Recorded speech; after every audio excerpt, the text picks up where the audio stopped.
जय जय राजस्थान। आप देख रहे हैं इंडिया न्यूज राजस्थान। मैं हूं आपके साथ तुलसी वर्मा। प्राइम टाइम डिबेट का समय हो चुका है और आज हम सबसे पहले बात करेंगे शिक्षा, स्कूल, सिलेबस और सियासत की। एनसीईआरटी में पहली बार कक्षा 9 की सामाजिक विज्ञान की पुस्तक में 1975 और 77 की इमरजेंसी को शामिल किया गया, जिक्र किया गया है और ऐसे समय में ऐसे पाठ्यक्रम का हिस्सा बनाया गया है। और जब इमरजेंसी के 50 साल पूरे हो रहे हैं, एनसीईआरटी के इस कदम के बाद इसे लेकर के सियासत तेज हो गई है। विपक्ष कांग्रेस के नेताओं ने इस पर कड़ी प्रतिक्रिया दी है। बदलाव पर विपक्षी कांग्रेस के नेताओं ने जबरदस्त ऐतराज जताया, विरोध दर्ज किया है और कांग्रेस का कहना है कि बीजेपी एक ही पॉलिसी है, बीजेपी की एक ही सोच है बीजेपी की, और कंफ्यूजन पैदा लोगों में कैसे किया जाए ये बीजेपी का मोटो है। उनका ध्यान कैसे भटकाया जाए। बीजेपी बच्चों की किताबों में भी बहुत छोटी सोच के साथ पॉलिटिक्स कर रही है। कांग्रेस ने कई दशकों तक राज किया, लेकिन उसने कभी बच्चों के भविष्य के साथ खिलवाड़ नहीं किया, पॉलिटिक्स नहीं की गई है। और बीजेपी सरकार किसी राज्य या केंद्र में सत्ता होती है जब बीजेपी की, तो वो इतिहास को अपने मनचाहे तरीके से पेश करने की कोशिश करती है। डेमोक्रेसी के सामने जो चुनौती है वो आज़ाद भारत के इतिहास में पहले भी कभी देखी ही नहीं गई। जिस तरह से social media, judiciary, bureaucracy, election commission का इस्तेमाल करके आवाज़ों को दबाया जा रहा है, ये पहली बार है जब कोई सरकार ऐसे इंस्टीट्यूशन का गलत इस्तेमाल कर रही है। इधर बीजेपी ने कांग्रेस के सभी आरोपों को खारिज करते हुए पलटवार कर दिया है। बीजेपी ने एनसीईआरटी के इस फैसले का समर्थन किया और कहा कि भारत के संवैधानिक इतिहास में इमरजेंसी के दौर को याद रखना जरूरी है ताकि यह सुनिश्चित किया जा सके कि ऐसा दोबारा ना हो।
किताबों पर अब घमासान मचा हुआ है।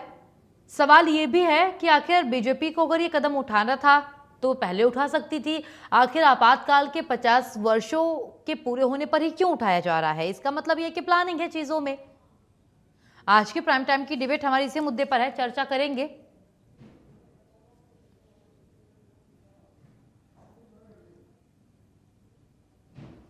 लेकिन सवाल देखिए इस बीच ये भी है कि एनसीईआरटी का फैसला जो है वो उनका फैसला है या सरकार का फैसला है?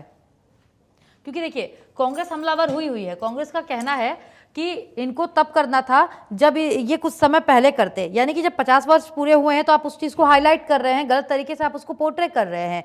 इसका मतलब ये कि आप बच्चों के भविष्य के साथ खिलवाड़ तो कर ही रहे हैं। आप नीट की परीक्षाओं में धांधली, लापरवाही नहीं रोक पा रहे हैं, लेकिन आपको एनसीईआरटी के सिलेबस में आपातकाल का इतिहास जोड़ना है। मतलब यह है कि पॉलिटिक्स चरम पर है और इसी को लेकर के कांग्रेस हमलावर होती नजर आ रही है बीजेपी पर।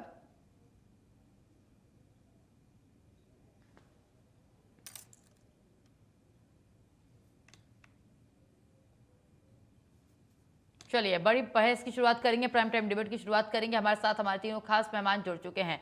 अटल खंडेलवाल जी हैं, बीजेपी नेता हैं। भारती कुमावत कांग्रेस नेता हमारे साथ जुड़ चुके हैं और विष्णु दत्त स्वामी रिटायर्ड शिक्षा उप निदेशक है, हमारे साथ जुड़ चुके हैं। बहुत स्वागत है आप तीनों खास मेहमानों का इंडिया न्यूज राजस्थान पर और हमारे प्राइम टाइम डिबेट में। सबसे पहले मैं विष्णु दत्त स्वामी जी आपका रुख करना चाहूंगी। शिक्षा उप निदेशक है आप, रिटायर्ड, लेकिन सर सवाल ये है कि देखिए जिस तरीके से एनसीईआरटी ने एड ऑन किया है, सिलेबस को आगे बढ़ाया है और इसमें इसको एनसीईआरटी का फैसला दिखाया जा रहा है, लेकिन कांग्रेस का ये कहना है कि ये बीजेपी सरकार का फैसला है। जाहिर सी बात है, एनसीईआरटी कोई चीजें अगर ऐड करती है तो डिस्कशन के बाद होती है, क्योंकि एनसीईआरटी का सिलेबस मजबूत माना जाता है और उसमें इस तरीके से कोई अपने मन से कुछ ऐड ऑन नहीं कर सकता। और इस समय 50 वर्ष पूरे हुए हैं आपातकाल के, तब इसको ऐड कर दा तो कहीं ना कहीं सियासी पारा हाई होगा ही, नई राजनीति बिसात बिछेगी ही बिछेगी। विष्णुदत्त जी,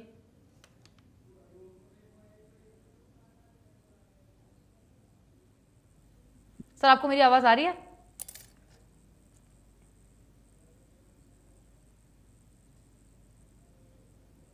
विष्णुदत्त स्वामी जी, आपको मेरी आवाज आ रही है?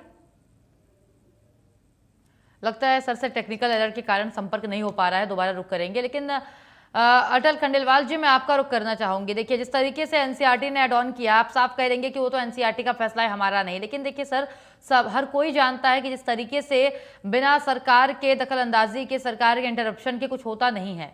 तो एनसीईआरटी के सिलेबस में, एनसीईआरटी का सिलेबस जो कि मजबूत माना जाता है, उसमें इसी समय ही क्यों ऐड किया गया आपातकाल का सिलेबस? तुलसी जी, मैं आपसे पूछना चाहता हूँ कि ये कोई विषय नहीं है कि इसको कब ऐड करना था, कब नहीं ऐड करना चाहिए या नहीं, ये एक टॉपिक हो सकता है। तो इमरजेंसी को निश्चित रूप से ऐड किया ही जाना चाहिए था, क्योंकि ये वो समय था 1975 से 77 का, जबकि एक स्वतंत्र देश के संविधान के कुछ नियम थे। उस नियमों को किस तरीके से धज्जियां उड़ाते हुए और किस तरीके से राष्ट्रभक्त लोगों को जेलों में ठूसा गया था, उनपे मीसा लगाया गया, कठोरतम दंड दिए गए, और लाखों लोगों को, ये भी नहीं एक दो को, और केवल एक लाइन के पीछे, और उसको कहते अहंकार, इंदिरा इज इंडिया और इंडिया इज इंदिरा, इस जैसे नारे जो कि परिवारवाद जैसे रूप में लगते रहे, इसी चीज को लेकर के आप समझिए कि बच्चों को ये तो समझ में आए कि संविधान क्या होता है, देश के नियम क्या होते हैं, देश में रहने के नियम पे उनके अपने कर्तव्य क्या होते हैं, और उनका आचरण उस देश में कैसा होना चाहिए। ये निश्चित रूप से जब तक कोई बच्चा नहीं समझेगा, तब तक वो उसमें जो राष्ट्रवाद के गुण हैं वो कभी भी नहीं आ सकते, या बड़ी मुश्किलों से उस चीज को वो समझ पाएगा। छोटे बच्चा होता है, उसको चीजें ज्यादा तरीके से समझ में आती है कि कहाँ कहाँ संविधान से डिस्टरबेंस पैदा हुआ और क्या कारण रहे। इसको और भी गौर से देखने के लिए आपने को ये समझना पड़ेगा कि आखिर इमरजेंसी लगी क्यों थी। आप अच्छे से जानते हैं कि इमरजेंसी लगने का हालांकि कारण तो अशांति बताया गया। अटल जी, एक छोटा सा सवाल है इसी में, एड ऑन, मैं आपको इंटरप्ट कर रही हूँ, लेकिन सवाल ये है कि देखिए, जैसा आपने बोला ना अभी कि शामिल किया जाना चाहिए या नहीं, देखिए सरकार आपकी है, जाहिर सी बात है जो आप लोगों को सही लगेगा आप वो करेंगे। तो आपातकाल को कहीं ना कहीं शामिल करने के फिराक में तो थी आपकी सरकार कब से ही, और ये आप लोगों ने सही समय चुना, जब आपको लगा आप लोगों ने कर दिया। लेकिन सर, आप लोगों ने किस तरीके से शामिल किया है वो भी देखने वाली बात है। क्या इस सिलेबस में वो कारण बताए गए हैं सर जो उस समय की सरकार ने बताए थे, या फिर उसका केवल एक पक्ष यहाँ रखा गया है? अच्छा, एक बात बताइए, ये सब लोग जानते हैं ना कि इमरजेंसी में जो लोग अंदर गए, आपके भी आसपास कुछ लोग होंगे, है ना, कुछ ना कुछ लोग होंगे जिन्होंने उस समय की यातनाएं भोगी होंगी। उन लोगों का आचरण है इस तरीके का कि उन्हें जेलों में ठूसा जाए। क्या आप उन लोगों से मिलते भी होंगे, उन लोगों से बात भी करते होंगे, वो इसी समाज का हिस्सा रहे हैं। उन लोगों की सादगी और उन लोगों को क्या वो राष्ट्र प्रेम उनमें नहीं दिखता? क्या वो आतंककारी थे? वो कौन थे? ऐसा था क्या कि उनके लिए रातों को कोर्ट खुला करके और उन्होंने किसी की हत्याएं की थी और देश की आंतरिक सुरक्षा व्यवस्था को उनके कारण खतरा पैदा हो गया था? ऐसे लोग हैं वो? कतई नहीं। इसलिए इमरजेंसी जो सबसे ज्यादा दुहाई संविधान की देते हैं, उनको पूरे देश को समझाना चाहिए कि संविधान होता क्या है, उसके नियम आचरण क्या होते हैं। 1950 से लेकर 2014 तक कितनी बार संविधान चेंज हुआ, और 2014 से और 2026 तक कितनी बार हुआ, और वो क्या कारण है जबकि संविधान में संशोधन करने पड़ते हैं, वो क्या परिस्थितियां उत्पन्न होती है। आप आश्चर्य करेंगी कि जो ये संविधान की इतनी सारी भ्रमजाल जनता में फैलाते हैं कि भी संविधान खतरे में है, खतरे में है, और जगह जगह ये कई जगह पर इस तरीके के आंदोलन करते रहते हैं। 1950 से लेके 2014 तक 98 बार संविधान में संशोधन हुआ है, और उसके बाद में 9-10 बार मुश्किल से हुआ है। और देखिए, संविधान संशोधन, ऐसा मैं नहीं कह रहा कि नहीं किया जा सकता, लेकिन संविधान संशोधन करने के लिए कुछ बातों का ध्यान रखा जा सकता है कि वो सामाजिक परिस्थिति कोई ऐसी बन रही हो, आर्थिक परिस्थिति बन रही हो, प्रशासनिक परिस्थिति बन रही हो। और जहां तक ये हम पर इल्जाम लगाते हैं कि आज संविधान खतरे में है, मैं ये भी पूछना चाहता हूं, एक बार आप याद करें कि इंदिरा गांधी जी के टाइम पर या उसके बाद में भी ये ठीक है। जो सुप्रीम कोर्ट के जज है वो कौन चुनता था, क्या प्रक्रिया रहती थी सुप्रीम कोर्ट के जज को चुनने की। राष्ट्रपति, जो सरकार होती थी उसके प्रधानमंत्री और ये लोग डिसाइड कर देते थे, राष्ट्रपति को नाम भेज देते थे, वो सुप्रीम कोर्ट को भेज देता था। मुख्य चुनाव आयुक्त कैसे होता था, वो भी इसी तरीके से होता था। सीबीआई का निदेशक कैसे चुना जाता था, वो भी इसी प्रक्रिया से चुना जाता था।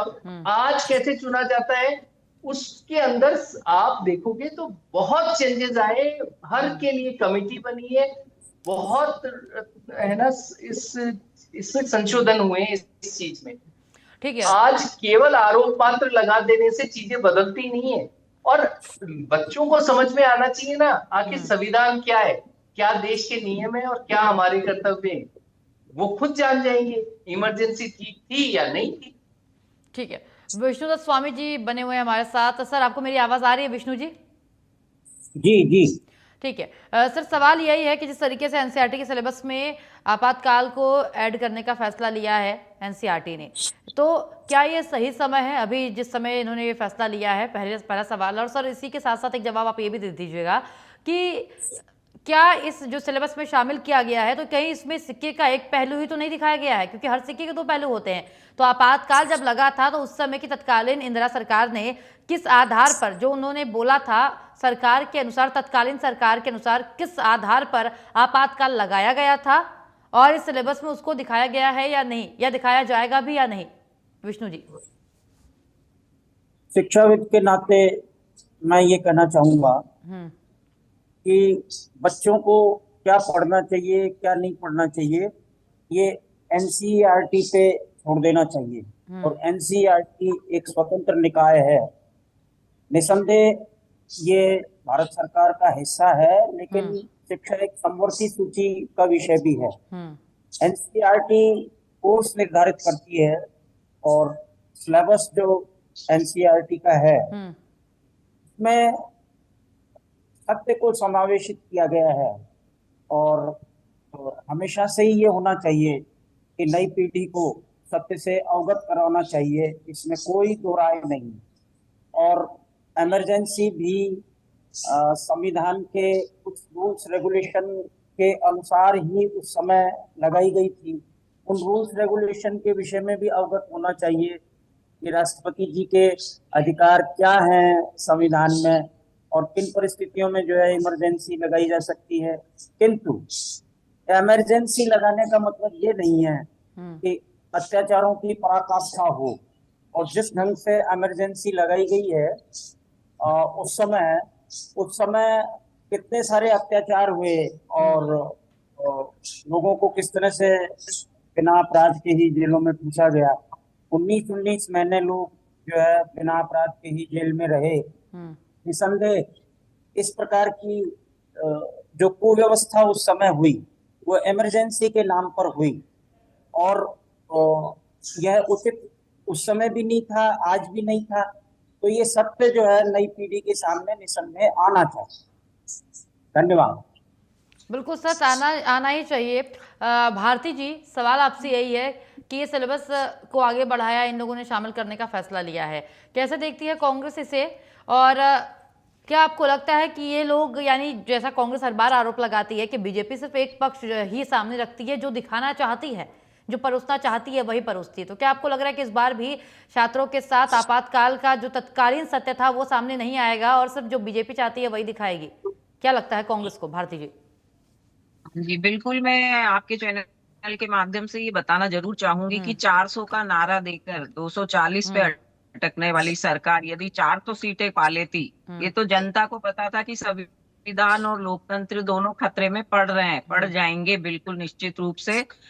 तो ये तो संविधान ही बदल देते, इसमें तो कोई दो राय नहीं है। देखिए आज देश जिस दौर से गुजर रहा है, हमारे देश का युवा जिस दौर से गुजर रहा है, जहां पिछले 12 वर्षों में भारतीय जनता पार्टी के शासनकाल में लगभग 90 के आसपास पेपर लीक हो गए। बच्चे बोल नहीं सकते हैं, यदि वो बोलते हैं सरकार से प्रश्न करते हैं, सिस्टम फेलियर पे प्रश्न करते हैं, शिक्षा प्रणाली पर प्रश्न करते हैं, तो उनको देश का गद्दार या पाकिस्तानी घोषित कर दिया जाता है। तो क्यों ना मैं कहूं कि देश एक अघोषित आपातकाल की तरफ से चल रहा है। जिस तरह से शिक्षण व्यवस्था हो, चुनाव आयोग हो, ईडी हो, सीबीआई हो, सब जिस तरह से सरकार के इशारों की कठपुतली बने हुए हैं, तो एनसीईआरटी की क्या औकात है। वो सरकार की जो राजनीतिक कुटिलता है वो बिल्कुल साफ दृष्टि से परिलक्षित हो रही है। अरे मैं राजस्थान की बात करूं, 3,500 से ज्यादा स्कूल जर्जर हैं। उनका उनकी भौतिक स्थिति देखिए, मॉनसून फिर से आ गया है। उन स्कूलों की स्थिति क्यों नहीं बताते हैं? इन्होंने क्या उपलब्धियां ले ली है जो क्यों नहीं बताते हैं? राजस्थान में लगभग 1 लाख के करीब सरकारी स्कूल बंद हो गए, उनको संभालने के ऊपर सरकार का ध्यान नहीं है। आप कभी टीचर्स के ड्रेस कोड के बारे में अनर्गल टिप्पणी करेंगे हमारे राजस्थान के शिक्षा मंत्री जी, कभी बच्चों का नाम बदलेंगे और फिर बैकफुट पे आएंगे। इस तरह के नए नए शगुफे छोड़कर बच्चों को शिक्षा से भटकाया जा रहा है, टीचर्स को हैरेस किया जा रहा है। मैं ये नहीं समझती। आप एक इस तरह के मतलब देश में जो स्थिति चल रही है, आप शिक्षा पर बात करते हैं, चर्चा करते हैं, मन की बात करते हैं, आप बच्चों से एक बार बैठकर चर्चा तो कर लीजिए। यदि कोई बच्चों के साथ संवेदनशीलता दिखाता है तो आप कहते हैं आप देश के साथ गद्दारी कर रहे हो। आखिर देश का युवा जाएगा कहाँ? केवल एक इमरजेंसी लगाकर टॉपिक आप एनसीईआरटी में कक्षा 9 के बच्चों से जोड़कर आप क्या दिखाना चाह रहे हैं? सर्वधर्म समभाव पढ़ाइए, क्यों हिंदू मुस्लिम करके और ऊंची नीची बातें करके बच्चों का ध्यान आप सहिष्णुता लेकिन सिखाइए। भारती जी, एक हमारे देश सोचने का वाली जो बात ये भी है, गरिमामय भारती जी, इतिहास है उस पर भारती जी बात सोचने वाली कीजिए बात ना। ये भी है। जी देखिए, बच्चों को इतिहास पढ़ना जरूरी है। जो अभी पीढ़ी आ रही है, जनजी पीढ़ी जो आ रही है, या फिर जो आगे की जो पीढ़ियां हैं, उन्हें ये जानना जरूरी है ना कि आपातकाल क्या होता है। कल को उनके सामने अगर ये मुद्दा आएगा कभी, वो तो समझेंगे ही नहीं आपातकाल क्या होता है, उनको तो पता ही नहीं। तो अगर उनके सिलेबस में शामिल किया जा रहा है तो ये ना कहीं उनके समझने के लिए भी, बेहतरी के लिए भी है कि वो समझ सके कि आपातकाल क्या होता है, क्यों लगाया गया था उस समय, किसने लगाया था, क्या सोच करके लगाया था। तो हर पहलू को जानना हर किसी का अधिकार है। आपको नहीं लगता कि इसमें विरोध जरूरत से ज्यादा हो रहा है एक सिलेबस का हिस्सा बनाने पर, भारती जी? देखिए, मैं ये बता दूं, दूसरी तरफ जहां देश की शिक्षा और स्वास्थ्य कमजोर हो, वो राज्य या देश कभी मजबूत बन नहीं सकता।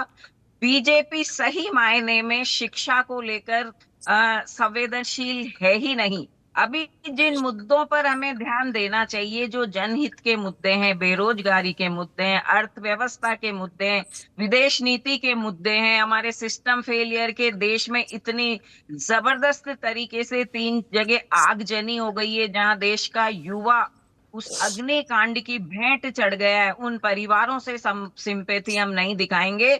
उन सबसे ध्यान भटकाने के लिए हम नए नए शगुफे लाकर देश की जनता के सामने रख देंगे। आप ये जग जाहिर है कि आप जवाहरलाल नेहरू जी को पसंद नहीं करते, आप इंदिरा गांधी को पसंद नहीं करते, आप भीमराव अंबेडकर जी को पसंद नहीं करते। ये कुटिलता आप ये सब जान रहे हैं। देश का युवा या देश के छात्र जिस स्थिति से, जिस परिस्थिति के दौर से गुजर रहे हैं शिक्षा को लेकर, क्या उन्हें नहीं पता कि हम देश में एक अघोषित आपातकाल को फेस कर रहे हैं? क्या बच्चे आपातकाल के बारे में नहीं जानते? एक राजनीतिक कुटिलता के चलते इस तरह से शिक्षा का सत्यानाश करना ये कहीं से भी देश के हित में नहीं है। ठीक है। आप अटल जी देखिए, अभी लोकतंत्र का भारती तो जी को भी आप खून सुन रहे थे, खराबा लगातार किए वो दे यही रहे बोल हैं, रही आप थी। लोकतंत्र का तो खून खराबा किए दे रहे हैं। आप ठीक है। विधायकों की, सांसदों की खरीद फरोख्त में लगे हुए हैं। 25 करोड़, 35 करोड़, ठीक है। 100 करोड़। अरे लोकतंत्र की बात करिए ना। क्यों आप क्षेत्रीय पार्टियों को तोड़ने में लगे हो? येन केन देखिए प्रकारेण भारती जी, देश वो जाए मुद्दा नहीं है भाड़ यहाँ पर में। अभी। क्षेत्रीय पार्टी एनसीईआरटी का और जो देश का सरकार का जो मुद्दा चल रहा है, जो सौहार्द खराब आपातकाल का कर चल रहे रहा हैं है, मैं आप। चाह रही हूँ उस पर ही डिस्कशन हो। भारती जी, जवाब ले लेती हूँ मैं अटल जी से। अटल जी, अभी उसी भारती जी पे को आप सुन देश रहे थे। गुजर रहा है, अघोषित आपातकाल से गुजर रहा है ना बिल्कुल जवाब देश। लेंगे इस पे। देखिए भारती जी ने बार बार 3 से 4 बार इसका जिक्र कर दिया है अटल जी की, घोषित आपातकाल चल रहा है और इसके साथ ही जो अभी वर्तमान में परिस्थितियां हैं, पेपर लीक हो रहा है, उस पर सरकार का ध्यान नहीं है। एनटीए क्या काम कर रही है, उस पर सरकार का ध्यान नहीं है। सरकार का ध्यान है कि कांग्रेस ने क्या काम किया उसको बच्चों के सामने रखो और पीढ़ियों को भड़काओ कांग्रेस धर्मेंद्र के खिलाफ। प्रधान जी का इस्तीफा मांग रहे हैं ना मेन। जवाब दे दीजिए धर्मेंद्र अटल जी। प्रधान जी जो राष्ट्रीय शिक्षा मंत्री है, उनका इस्तीफा। जवाब ले लेती हूँ मैं अटल जी से, रुक जाइए भारती जी। बोल लिया? जी बोलिए। और कुछ बोलना है तो बोल सकते हैं जवाब अभी दे तो। दीजिए अटल जी, क्योंकि फिर उनका नंबर आ जाएगा, फिर आप ऐसा बीच है, में बोलेंगे। ऐसा है, जी। आप तुलसी जी देखिए, हम्म। मैंने मेरी बात में कहीं हिंदू मुस्लिम का जिक्र नहीं हम्म। किया। हम्म। इन्होंने जितनी बात किया, ये कह रहे हैं 1 लाख स्कूलें राजस्थान में बंद हो हम्म। गई। इनको थोड़ा सा आंकड़े समझना चाहिए कि हम्म। कितनी स्कूलें हैं राजस्थान में। खरीद, अच्छा ये कह रहे हैं नेहरू से आप नफरत करते हैं, इंदिरा से आप हम्म। नफरत करते हैं। नहीं, हम किसी से भी नफरत नहीं करते। हमें कुछ विचार पसंद नहीं आते। नेहरू जी भी हमारे प्रधानमंत्री रहे, इंदिरा गांधी जी भी हमारी प्रधानमंत्री रही, लेकिन उनके कुछ डिसीजंस हैं वो बहुत ही एक होते ना निम्न स्तर के रहे, तो हम उसका विरोध करते हैं। आप भी तो करते हो बहुत सारी चीजों का। हम्म। हमें भी अधिकार है और हम करते हैं, और देश को समीक्षा करने के लिए अवसर दिया जाना चाहिए, और वो अवसर लोगों मतलब युवा हो या कोई भी हो, वो लेता है उस अवसर को। देखिए इधर उधर की बात करना बेकार है। बेसिक बात ये है कि एक बात निश्चित है कि इमरजेंसी जैसे विषय को पढ़ाया जाना चाहिए। ये निश्चित रूप से पढ़ाने योग्य है, क्योंकि इसके पढ़ने से बच्चा को ये पता चलेगा कि एक देश में रहने के और क्या नियम कायदे हैं। वो किसी परिवारवाद के रूप में तो इसका कोई ऐसे नियम नहीं है ना जो परिवारवाद के रूप में लिख दिए गए हों। इंदिरा गांधी जी ने ये इमरजेंसी लगाई क्यों थी, उसको अगर वास्तविक कारण जानोगे तो आपको आश्चर्य होगा। 2 ही कारणों से। 1971 में जब लोकसभा के चुनाव वो जीत गई थी, तो इलाहाबाद कोर्ट में उनके विरोध में राजनारायण जी थे, उन्होंने एक एप्लीकेशन रिट पिटीशन दी भ्रष्ट आचरण का और सरकारी मशीनों का उपयोग करने का, और इसको माना। 12 जून 1975 को कोर्ट ने माना, और उनकी जो जीत थी उसको वैधानिक चुनौती दी गई थी। उसको मान करके 6 वर्ष के लिए उन्हें दोषी ठहरा दिया गया कि कोई भी संवैधानिक पद पे वो नहीं रह सकती। 25 जून 1975 को इन्होंने आपातकाल लगा दिया। आपातकाल में लोगों के अधिकार छीन लिए, प्रेस के अधिकार छीन लिए, न्यायपालिका के को दबाव में रखा। क्या नहीं किया? वो पूरा सिस्टम तैयार था जिससे संविधान को किस तरीके से बदल करके वो ऑटोक्रेटिक व्यवस्था में आ सकती थी। पहली बार पूरे देश को लगा कि ये जो नारा लगाते थे Indira is India, India is Indira, ये वो करने वाले थे। उसके लिए लाखों लोग कूदे और उन्होंने गली मोहल्ले रेलवे प्लेटफॉर्म हर जगह पर्चे बांटे, और इन लोगों ने उनको पकड़ पकड़ के जेलों में ठूसा। और वो ही जाते उसमें कितने लोग मर गए जिसका कोई जिक्र नहीं, क्योंकि प्रेस पे तो आपने रोक लगा रखी थी। हर जगह आपकी दादागिरी थी।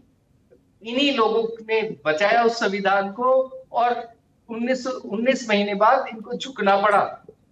वरना ये जो आप ये लगाते हैं ना कि भी संविधान बदलेंगे, संविधान बदलेंगे, ये जिसके मन में चोर होता है वो ही ये शब्द बार बार प्रयोग करता है दूसरे के लिए। वही हो रहा है आज की तारीख में, वही हो रहा है। एक बात बताइए, सुप्रीम कोर्ट पहले कैसे जज बनते थे?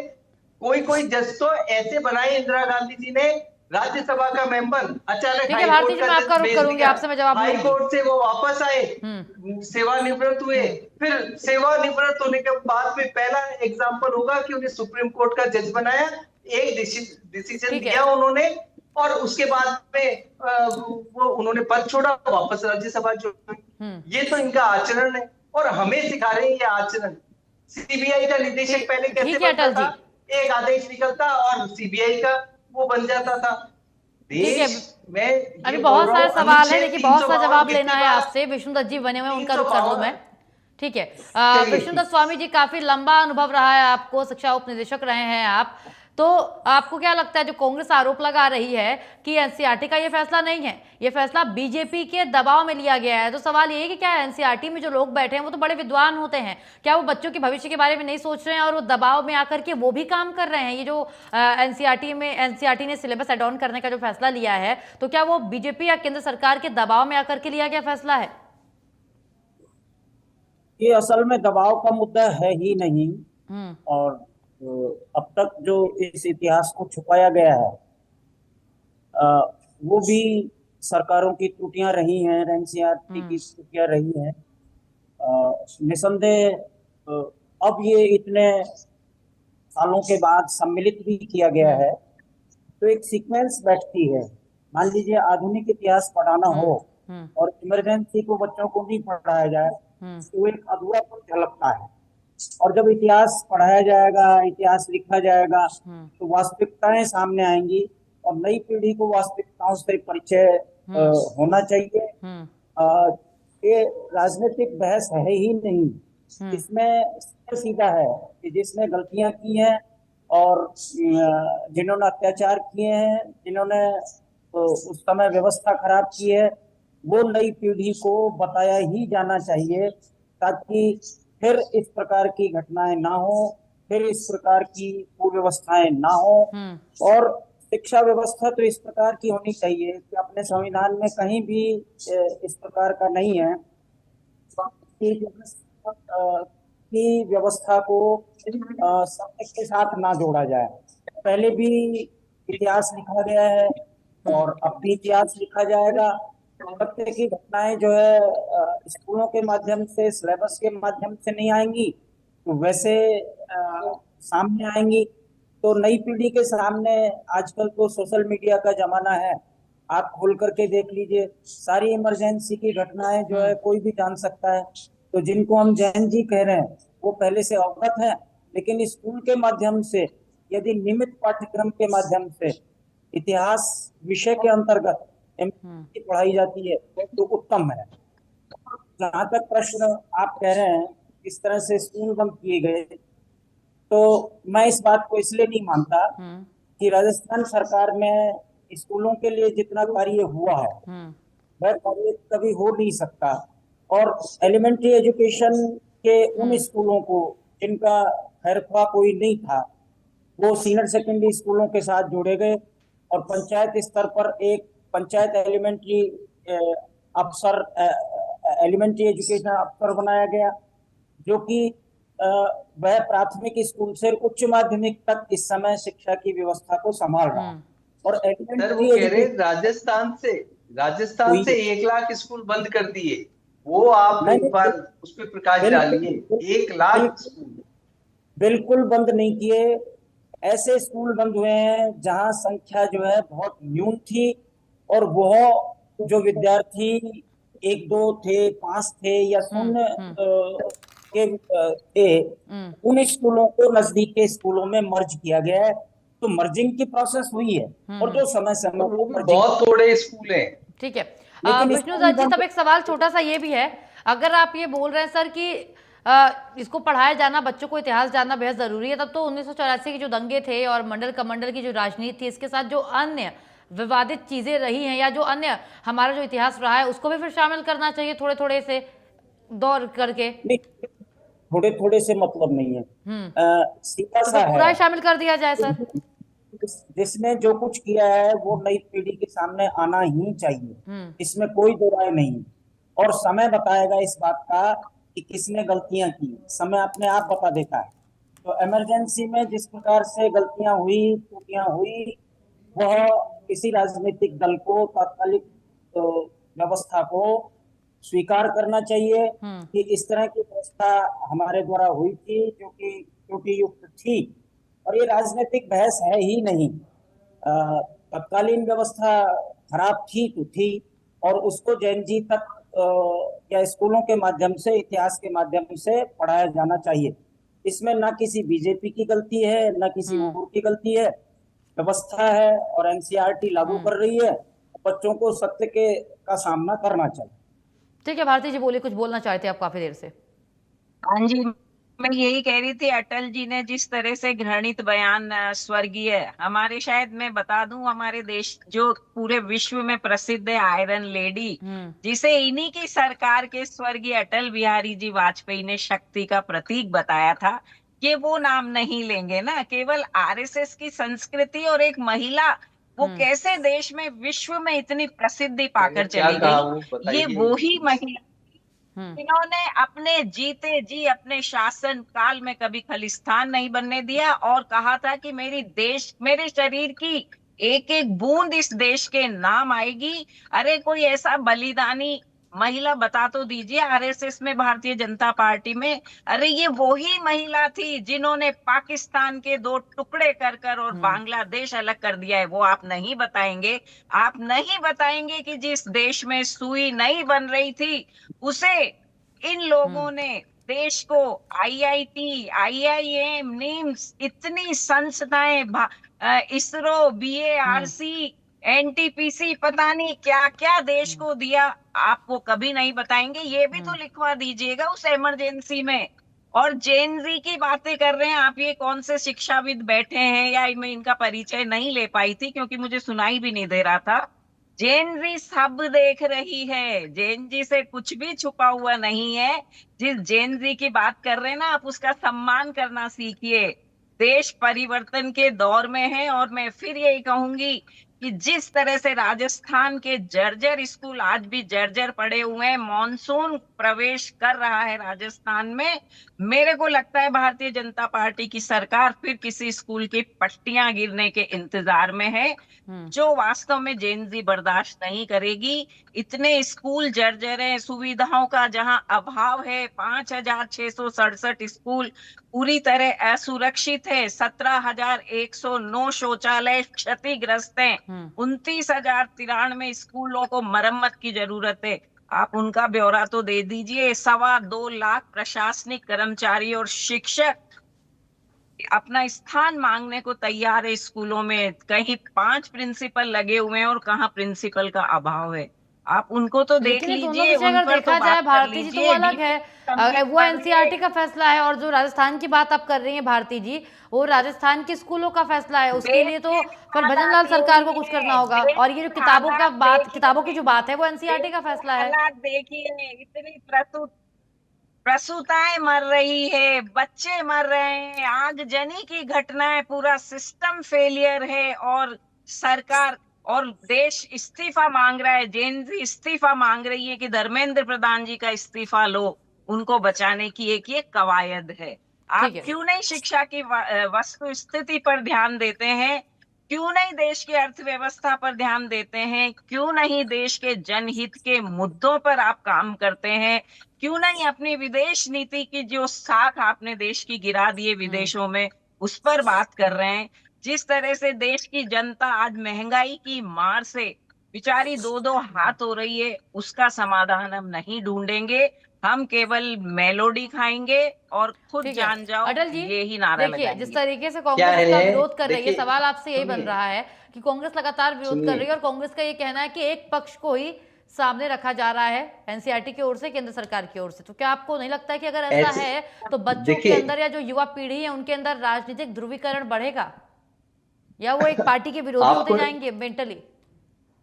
आपको तुलसी जी ऐसा नहीं लगा कि जिस तरीके से भारती जी ने जवाब दिए हैं, और वो एक फिक्स रटी रटाई जैसे एक पैराग्राफ हो जो उनको दे दिया जाता है प्रवक्ताओं को, और वो कोई भी डिबेट हो उसमें वही चीजें गाते रहते हैं। मतलब कहने का हम भी मतलब तो कि जिस कांग्रेस जगह की पर जो बात मानहानि हो करते रहते हैं, उस और बात को नहीं, हम तो कुछ कह ही नहीं स्वतंत्र रहे। नहीं, हमने कुछ कहा है क्या? हम तो ये कह रहे हैं इमरजेंसी की बात हुई है, हम इमरजेंसी के बारे में बता रहे हैं, क्यों जानना चाहिए बच्चों को वो बता रहे हैं। लोकतंत्र खतरे में है, संविधान देश का किस संविधान तरीके से, खतरे में मैं है। यही तो तो बोल रहा हूँ आप कि सिर्फ ये जो रटे रटी रटाई रहे भाषा हैं मत आपकी बोलिए आप। आरएसएस की हम कभी नहीं संस्कृति, कहते कि बीजेपी की संविधान खतरे में, संस्कृति हम ये क्यों कहते बनते रही है? संविधान बच्चों को बोलेंगे तो जानना एनकाउंटर चाहिए, करा उनको देंगे, देश में एनकाउंटर रहने करा का दिया जाएगा, तरीका, बोल नहीं नियम, सकते। कर्तव्य, संस्कृति देश ने के रटा प्रति रटाया उन कि मान जाओ नेहरू सम्मान, जी को ये सब कोसो, जानना इंदिरा चाहिए। गांधी जी और को कोसो, यही गांधी जी को जब कोसो, जब डॉक्टर देश अंबेडकर में जी को बच्चे कोसो। सशक्त होंगे नैतिकता के रूप में, तो ये देश आगे बढ़ेगा। और ये फालतू की बातें, उनसे क्या होना जाना है, वो ठीक है, एक शिक्षा प्रशासनिक के जिस मेथड से, ढोंग से देश इकोनॉमिक गुजर रहा बातें हैं। है, अब शिक्षा आप ही को जिस बताइए, आप ये रसातल कह में रहे हैं आपने कि पहुंचा दिया है, इस पर अर्थव्यवस्था, तो ध्यान दे अर्थव्यवस्था में क्या दीजिए। इशू है? इतने अर्थव्यवस्था तो बच्चे भारत की सुसाइड कर रहे हैं, आप जीडीपी, आप और जीडीपी कितनी देश चल का रही है, युवा आप बताइए अवसाद तो में सही। है, और विश्व के बेरोजगारी अंदर है, सबसे उन पर तो तेज ध्यान चलने दे वाला देश दीजिए। बना हुआ है अभी भी। ऐसी व्यवस्था में भी वो भारत पूरे विश्व का सबसे तेज जीडीपी चलने वाला देश अभी भी बना हुआ है। ट्रिलियंस की, 4.3 ट्रिलियन की अर्थव्यवस्था जीडीपी होगी। कहाँ आ गई और है? क्या शायद चाहिए आपको आपको? लेटेस्ट डेटा नहीं पता है अटल जी। अच्छा बताइए कितना है, आप बता दीजिए कि जीडीपी, मेरे को तो पता है रुपये सात, का पहले रुपये का डॉलर 7.2 थी, के फिर कंपैरिजन 7 में थी, रुपये का फिर हाल 6। बता और दीजिए। अरे बात तो वो करिए। देखिए, नहीं नहीं, देश में महिला आप ऐसे उत्पीड़न के समझिए, मामले मैं एक बड़ा 50% बढ़ गए स्टेटमेंट भी दे सकता हैं, हूँ इन इस पर तो डॉलर्स बात के कर मामले में, लीजिए। कि आप आने वाले आजकल समय बोर्ड में डॉलर, एनसीईआरटी में पढ़ने वालों, रुपए ताकत बढ़ेगी, आप भी देखेंगे, ये होने ही वाला है। ये मैं, आज आप कुछ भी कह सकते ये हैं, वही वैश्विक रुपया है परिदृश्य है, जिसके गिरने से देश वैश्विक की साख और अरे प्रधानमंत्री की साख गिर जाती थी। ये वही मैं क्या रुपया कह रहा है, मैं हूँ उसी की आपको बात कर रही हूँ। कि आज वैश्विक परिस्थितियां खड़ी, जिस तरीके की चुनौतियां दे रही है, उसके कारण थोड़ा बहुत ऊपर नीचे है मामला, हम इसको एक्सेप्ट भी थोड़ा करते हैं। बहुत लेकिन नहीं मैं है, यही हमारी आपको देश बोल रहा के हूं आजू कि बाजू आने वाले छोटे समय छोटे में, से देशों की आने वाले समय आर्थिक में रुपया स्थिति स्ट्रांग हमसे होगा। सुदृढ़ है, आप मेरी ये वहाँ बात लिखा लेना, वहाँ की अगर आर्थिक आर्थिक स्थिति स्थितियों की हमसे आप समीक्षा करना बेहतर चाहते है, हैं उस तो। पर बात रही करिए, बात अपनी ये, विदेश नीति पर आज बात करिए। G20 जैसे देश, G20 जैसे जहां सम्मेलन भी मोदी भारत जी में होते पर्ची हैं। लेकर बोल रहे G20 थे की हाईनेस व्यवस्था के हाईनेस, अंदर जी भारत G7 कंटिन्यू अभी अपना के योगदान सम्मेलन दे में रहा गए है, थे, अंकुश आपके योगदान सामने कंटिन्यू पर्ची हो रहा लेकर है। पढ़ा जा रहा था, खैर, उसमें बात ये सुधार है, इससे करिए। क्या अटल जी, फर्क अगर पड़ता है एक आप बात क्या है, लेकर पढ़ते हैं, क्या नहीं अटल लेकर जी, पढ़ते हैं, क्या फर्क अटल जी, पड़ता है? आप एक अच्छा सवाल पढ़िए, है छोटा सा जो भी मेरा। पढ़ते हैं अच्छा पढ़िए। अटल जी, एक छोटा बताइए सवाल है मेरा आपसे। अगर बताइए। देखिए, जिस तरीके से आप संकल्प लेके चल रहे हैं, सब कुछ है, इतने लंबे समय तक कांग्रेस ने देश में राज किया, इतने लंबे समय तक इनकी सरकार थी, और कह सकते हैं कि एक छत्र राज किया था इन लोगों ने, इनकी पार्टी ने। तो अब वैसा ही दौर बीजेपी का आता नजर आ रहा है, जिस तरीके से बीजेपी मजबूती के साथ आगे बढ़ रही है। अगर आने वाले समय में कांग्रेस को दोबारा मौका मिलता है, कई सालों बाद, मैं अभी की बात नहीं कर रही हूँ, मैं अभी आने वाले चुनाव की भी बात नहीं कर रही हूँ, मैं बोल रही हूँ जब भी अगर कांग्रेस आती है सत्ता में, तो क्या आपको लगता है कि कांग्रेस भी ऐसे ही परिवर्तन करेगी सिलेबस पे? तो क्या आपको नहीं लगता कि जो है ये आपके दौर में जो चीजें हुई हैं, चाहे वो कुछ भी हो, कांग्रेस उसे इतिहास के रूप में एनसीईआरटी की किताबों में शामिल करने का काम नहीं करेगी? और अगर वो करेगी, तब आप लोग क्या करेंगे? पहले तो तुलसी जी एक बात बताइए कि देश के अंदर सरकार कौन चुनता है? जनता। और जनता अगर बहुत सारी विवेक के साथ ये सब चीजें पढ़ेगी, लिखेगी, समझेगी, पहले के काल को, अभी के काल को, तो उसके बाद में अगर कांग्रेस की आज वाली मानसिकता रही कि उनकी मतलब वो उसी नियति के साथ, जो कि पहले जिस तरीके की कांग्रेस की नियत रही है, Indira is India, India is Indira, वैसी मानसिकता, तो या अब इसको घर घर मैं अलग मोदी, तरीके से बोल देता घर हूँ घर कि गांधी मोदी, इज हर इंडिया। हर और महामानव, नॉन बायोलॉजिकल, नहीं, आपकी आप बोलो सोच कि को तो गांधी सलाम है। परिवार इज इंडिया और इंडिया इज गांधी परिवार, तो ये नहीं चलेगा, ये संभव नहीं है, और इसको नया यूथ मानने वाला भी नहीं है। जिस परिवार बात ने ये अपने है देश के कि, लिए इतने है ना, जो बलिदान दिए हैं, नहीं, आपके देखिए बीजेपी में इससे से कोई तो फर्क नहीं, बताइए अटल इमरजेंसी के जी, अंदर आपने इतनी लाखों लोगों को नफरत ठूसा ठीक और नहीं बेचारे है। कितनों ने प्राण इतनी के नफरत बलिदान दिए, कांग्रेस जीते कितने ही लोगों ने, आप अभी उसका जिक्र राजनीतिक करते हो क्या? उद्यमता के आप तो जिक्र चलते भी नहीं देश करने के देना बच्चों का चाहते भविष्य नए यूथ खराब को। नहीं होने उन देगी। लोगों ने कितने लोगों को जेलों के अंदर ठूस के मार डाला, आपको पता भी है।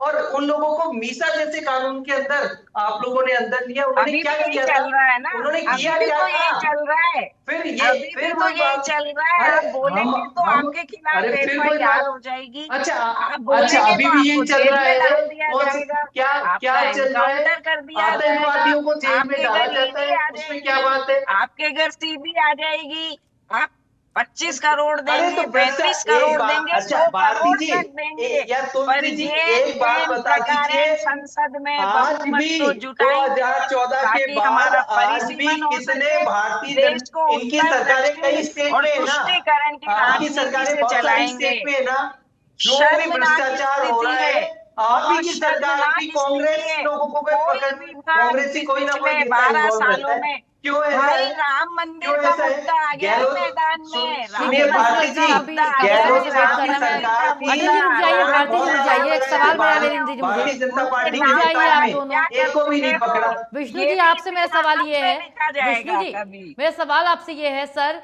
कि 9वीं कक्षा के जो बच्चे हैं उनके सिलेबस में एनसीईआरटी ने फैसला लिया है आपातकाल को शामिल करने का, तो क्या आपको लगता है 9वीं क्लास के बच्चे इसको उस लेवल पे या उस तरीके से समझ पाएंगे जिस तरीके से उन्हें इसको समझना चाहिए, या जो असर चाह रही है सरकार की हो बच्चे समझे उस चीज को, और अब के दौर में आपातकाल के दौर में बच्चे भेद कर सके समझे, तो क्या आपको लगता है बच्चे उस चीज को समझ पाएंगे? 9वीं क्लास में जो बच्चा पढ़ रहा है उसकी कितनी उम्र होती होगी, क्या उस चीज को समझ पाएगा, या आपको लग रहा है कि ये सही उम्र है, सही फैसला लिया गया एनसीईआरटी की ओर से, सही क्लास के बच्चों में सही सिलेबस शामिल किया गया है? आधुनिक इतिहास का हम्म कुछ कुछ हिस्सा हम्म अ, इन कक्षाओं में जो है ऐड पहले से ही किया जाता रहा है। हम्म तो आधुनिक इतिहास का समय निर्धारित होता है हम्म और निश्चित रूप से जिस लेवल से लिखा जाता है उस हम्म लेवल से 9वीं क्लास के बच्चे इसको पढ़ भी लेंगे और समझ भी लेंगे। और फिर आधुनिक पीढ़ी पिछले कुछ सालों के बच्चों की तुलना में बहुत फास्ट फॉरवर्डिंग है, जो सोशल मीडिया उपयोग में लेते हैं। हम्म ऐसे बच्चों के विषय में कम आंकना थोड़ा सा उचित नहीं है। हम्म तो मैं तो समझता हूँ कि आप जैसे कह रहे थे अभी कि भविष्य में कभी कांग्रेस की सरकार आएगी और वो भी अपने लेवल पर जो है इतिहास के चैप्टर्स को सम्मिलित करना चाहेंगे तो करें, निश्चित रूप से करें, क्योंकि सत्य को जानना नई पीढ़ी के लिए बहुत जरूरी है। हम्म और जो भी सत्य को छुपाएगा हम्म वो देश के साथ अन्याय करेगा, नई पीढ़ी के साथ अन्याय करेगा। मेरा कहना स्पष्ट ये। ठीक है, यानी कि आप ये मान रहे हैं सर कि ये सही समय है, सही समय पर सही फैसला लिया गया है, और जो कक्षा 9वीं के बिल्कुल बच्चों को बिल्कुल। जी हाँ, बिल्कुल सही समय पे सही फैसला लिया गया है और ये कोई राजनीतिक फैसला नहीं है। असल में हम्म इतिहास लेखन समय समय पर किया जाता है और हम्म आधुनिक इतिहास में यदि कुछ चैप्टर्स इस प्रकार के सम्मिलित होते हैं हम्म तो जिस समय जो कुछ सत्य उजागर करना है तो वो स्कूल के इन ऐतिहासिक पन्नों के माध्यम से ही करना चाहिए। तो मैं तो समझता हूँ कि ये सरकार हो या कोई दूसरी सरकार हो, इस प्रकार के चैप्टर्स पहले भी सम्मिलित होते रहे हैं और अब भी सम्मिलित होते रहे हैं। जी ठीक है। अटल जी हमारे साथ बने हुए काफी देर से। भारती जी एक सवाल मेरा आप दोनों से ही होगा, जवाब बारी बारी से जी। दीजिएगा। सबसे पहले भारती जी, आप क्या आपको लगता है कि जिस तरीके से ये चेंजेस किए जा रहे हैं तो ये आगामी चुनाव की तैयारी में है बीजेपी, 26-27 की तैयारी कर रही है बीजेपी? आई डाउट कि इस तरह की जिस तरह की कुटिलताएं, राजनीतिक कुटिलताएं देश में चल रही, ये देश जिस रसातल के दौर से गुजर रहा है कि चुनाव होगा हम्म भी क्या, लेकिन हम्म मैं अटल जी से निवेदन करूंगी हम्म कि आप थोड़ा सा स्थान सावरकर जी और उनकी माफियों को भी दें, थोड़ा सा स्थान गोलवलकर जी को भी दें, और थोड़ा सा स्थान हिंदू महासभा ने लड्डू बांटे थे जब गोडसे ने महात्मा गांधी की हत्या कर दी थी, इसको भी उसमें स्थान दे। ये कितने भी प्रयास कर लें लेकिन देश के 15-16 साल के बच्चों के दिल से न कभी गांधी जी निकलेंगे, हम्म न कभी श्रीमती इंदिरा गांधी निकलेंगी, न कभी चाचा नेहरू निकलेंगे। देशभक्त जो थे वो कभी बच्चों के दिल से ये नहीं निकाल पाएंगे। वर्तमान में जो चल रहा है, 15 साल का बच्चा जिस दौर से गुजर रहा है, अपने भाई बहनों को आत्महत्या करते हुए देख रहा है, देश के अघोषित आपातकाल की स्थिति से रूबरू हो रहा है। देश का बेरोजगार आज देश की अर्थव्यवस्था पर रो रहा है तिल तिल कर। ये सब 15 साल के बच्चे को दिखाई दे रहा है। उसे सच्चाई पता है। जिस जेनजी का नाम ले लेकर बार बार ये उन्हें बरगलाने की कोशिश कर रहे हैं, देश का बच्चा आज तरस रहा है कि सरकार एजुकेशन सिस्टम को बदलते तो शायद आत्महत्याएं रुक जाए, माता पिता का अवसाद घट जाए, देश के युवा को रोजगार मिल जाए। केवल पकोड़े तलकर या रीले बनाकर उनको भटकाने की जरूरत नहीं है। लेकिन इतिहास जानने का अधिकार तो सभी का है भारती जी, अगर देखा जाए तो इतिहास जानने का अधिकार तो है सभी का। बिल्कुल इतिहास को, लेकिन जिस तरह से अभी बीजेपी प्रवक्ता जिस तरह से घृणित बयान मान स्वर्गीय इंदिरा गांधी जी पर दे रहे थे ना, वो इनकी संस्कृति इनके बयानों से बहुत अच्छे ठीक है। तरह से परिलक्षित हो रही थी। पूरा वर्ल्ड इंदिरा गांधी जी को सलाम करता है, गांधी जी को सलाम करता है, ठीक है अटल नेहरू जी, जी को सलाम करता है। ठीक है अटल हम जी से घमंड जवाब ले लूं करते मैं। हैं। ठीक है भारती जी। अटल जी क्या लगता है इसका असर दिखेगा आगामी चुनाव में आप लोगों को? देखिए, पहले तो मैं भारती जी की इस बात का जवाब देता हूँ कि हमें कोई सलामी की आवश्यकता नहीं, हम इस देश को सलाम करते हैं। और रही बात कि जैसा वो कह रहे हैं कि माननीय आप गोलवलकर जी को इस बारे में लिखिए, जरूर लिखेंगे। वीर सावरकर जी के बारे में लिखिए, जरूर लिखेंगे, क्यों नहीं लिखेंगे, वो भी आएगा। और बाकी आपने बहुत कुछ लिखा ही है ना, मुगलों के बारे में आपने लिखवाया बहुत कुछ। और जो 15 साल के बच्चे हैं वो मुगल पीढ़ी को वो देश के दर पीढ़ी दर बच्चों को पीढ़ी नहीं लिख सकते पता हैं, जान चलना सकते हैं, चाहिए। उस तो काल वो के सत्य बारे को में भी देश के जानेंगे। बच्चों को आपको जो नहीं बिल्कुल पता चलना चाहिए आपको क्या? जो केवल लिखना है वो आपातकाल लिखिए। के बारे में ही और बताएंगे। रही बात ये कि उनको बिल्कुल बताएंगे, क्यों नहीं बताएंगे, जो सत्य है वो बताएंगे, जो सही अपने है वो ठीक है। बताएंगे। तथ्यों पर स्थिर और रहिए रही अटल बात जी। की युवा व्यक्ति को ये बिल्कुल जानना चाहिए कि इस देश में क्या तो उनके अधिकार है और क्या उनके कर्तव्य है। वो कर्तव्य जिस तरीके से उन लोगों से अलग तरीके से उन लोगों को बताए गए वो नहीं। हम बहुत स्पष्ट कर रहे हैं, ये देश समभाव से चलेगा, ये किसी तरीके की तुष्टीकरण से नहीं, किसी भी तुष्टीकरण से, न जातिवाद से चलेगा, न धर्मवाद से चलेगा, न पंथवाद से चलेगा। ये देश संविधान से चलेगा और उसी से हम न क्षेत्र की बात करते हैं, न भाषा की, न हम कहीं पर जाकर के इस तरीके की ड्यूअल मानसिकता के साथ कि कहीं क्रॉस लगा करके और मांस खा रहे हैं और कहीं जाकर के और तिलक लगा के और वो जनेऊ दिखा करके और मंदिरों में धोख खाने की कोशिश कर रहे हैं और गवाही दे रहे हैं उनके और उनके जो जितने भी चाटुकार हैं कि मैं भगवत ब्राह्मण हूँ, मैं अंबेडकर तो ब्राह्मण हूँ, मैं बंगाल ब्राह्मण हूँ। में ये नहीं है हमारा हमारा अनुराग ठाकुर जी तरीका। ने मछली भात खाया स्पष्टवाद है, अटल जी, हम भूल गए। स्पष्टवाद से कह रहा हूं आपको कि हम जो हैं वही दिखते हैं, हम में पारदर्शिता है।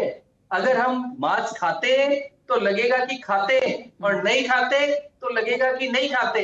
हम किसी को किसी पंथ को या किसी चीज में विश्वास रखते हैं तो दिखेगा कि हम रखते हैं और नहीं रखते तो स्पष्ट लगेगा कि नहीं रखते। बात ये है कि ठीक है हम अटल जी, मत रोकना में चाहूंगी, हमारे समय इतना ही इजाजत दे रहा है। आप तीनों का शुक्रिया अटल जी, भारती जी आपका और विष्णुदत्त स्वामी जी आपका, तीनों का शुक्रिया समय देने के लिए और हमारे साथ प्राइम टाइम डिबेट में शामिल होने के लिए।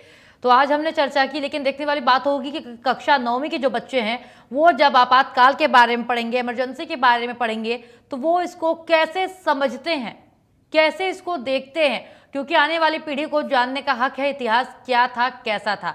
देखना यह है कि इसका क्या असर होता है। फिलहाल इतना ही। तमाम खबरों के लिए आप बने रहिए हमारे साथ। नमस्कार।